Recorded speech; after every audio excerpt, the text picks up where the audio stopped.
Sean tells me his father is dead, and the story of how he left one glorious drink at a time.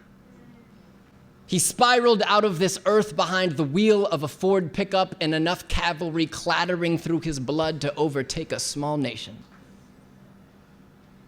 I tell him how most days I wait for the phone to ring with news of the same thing happening to mine. And then we lay without a word beneath the covers, still learning the shape of each other's bodies, what fits where, all in an antique bed built for a child half our size. After a moment, he reminds me that at least I can prepare for it, the spiraling. A soft dog snarl surfaces in my stomach, unaware that we were competing with our dead or soon-to-be dead drunk dad stories. But he has a point, and I am defensive, and I tell him this. These days, my dad and I don't talk about the elephants much.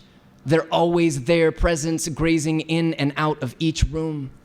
Instead, we just lob each other breadcrumbs like sports scores and headlines and see what sticks.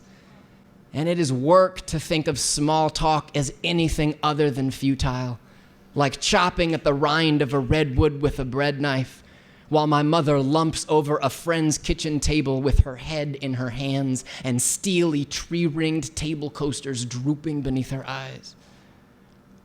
But the crumbs are what Sean reminds me he'd do anything to share with his own father now. We are wrapped in one another's warm spots, his breath a calming tide against my neck. I do not know him well enough yet to know if this is something he does. The lifting up of the hood and letting men peer down into his scarred and tarry motor. I will learn that it is not. And it will be that fact that begins to pull my body closer to his like a cargo ship trudging into the halo of a lighthouse beam.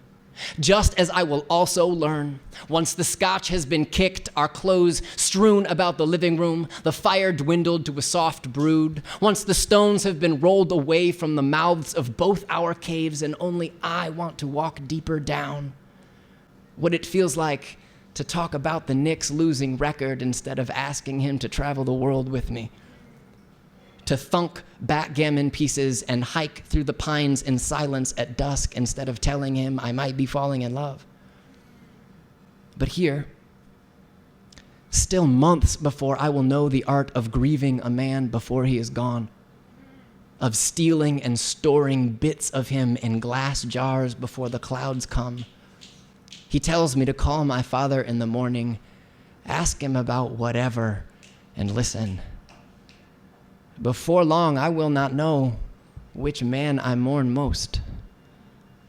Just that the basement of my body is beginning to stack to the ceiling with boxes from both their lives, or all their lives.